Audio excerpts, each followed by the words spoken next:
Hello আসসালামু আলাইকুম, welcome to Rima kitchen. আজকে রেসিপিতে থাকছে কচু শাক। কচু শাক আমি যেভাবে সহজে রান্না করে থাকি আমি আজকে আপনাদের সাথে শেয়ার করব। কচু শাকের রেসিপি আমি আমার মার কাছ থেকে শিখেছি। আমার মার কচু শাক যারাই খেয়েছে তারাই প্রশংসা করেছে। আমি এখানে 2টি কচু নিয়েছি, এবার কাটাকাটি শুরু করে দিলাম। আমি কচুর ডাঁটাগুলো বড় বড় করে কেটে ধুয়ে নেব। কচুর ডাঁটাগুলো আমি ভালো মতো করে ধুয়ে নিচ্ছি, আবারও কাটার পর আবারও ধুয়ে নেব। কচুগুলোকে কেটে এবার ছোট ছোট করে নিচ্ছি। কাটার পর কচুগুলোকে আমি আবার ধুয়ে নিয়েছি। এবার অল্প পানি দিয়ে আমি সিদ্ধ করে নেব। কচুটা সিদ্ধ করে ভালো মতো করে পানিটা ঝরিয়ে নিয়েছি। কাঁচামরিচ দিয়ে দিচ্ছি লং, এলাচ আর তেজপাতা দিয়ে দিচ্ছি 2 চা চামচ রসুন বাটা, 1.5 টেবিল চামচ আদা বাটা, 3 টেবিল চামচ পেঁয়াজ বাটা, হলুদের গুঁড়া দিয়ে দিচ্ছি 2 টেবিল চামচ,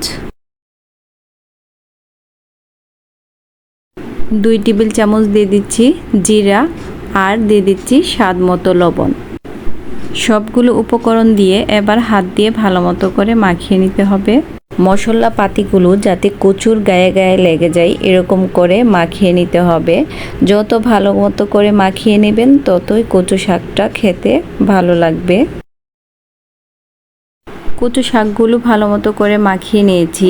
এবার চুলায় বসিয়ে দিয়েছি একটি ফ্রাই প্যান, দিয়ে দিচ্ছি সরিষার তেল। আপনারা চাইলে সাদা তেলটাও দিতে পারেন।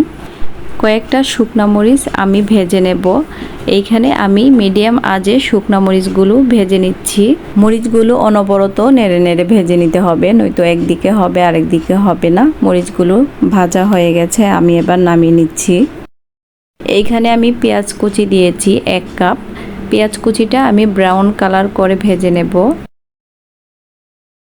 পেঁয়াজগুলো যখন ব্রাউন কালার হয়ে এসেছে এবার দিয়ে দিচ্ছি কচুগুলোকে দিয়ে অনবরত নাড়তে থাকতে হবে। আর এইখানে আমি দিয়ে দিচ্ছি 1 চা চামচ ঘি।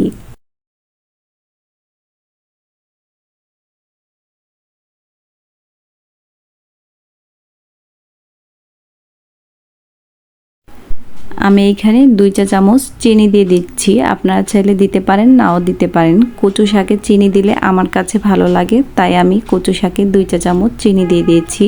কচু শাকগুলো সময় ধরে একটু নেড়ে নেড়ে ভেজে নিতে হবে। ভাজতে ভাজতে এক সময় দেখবেন কচুর গায়ে যে পানি ছিল সে পানিটা শুকিয়ে এসেছে।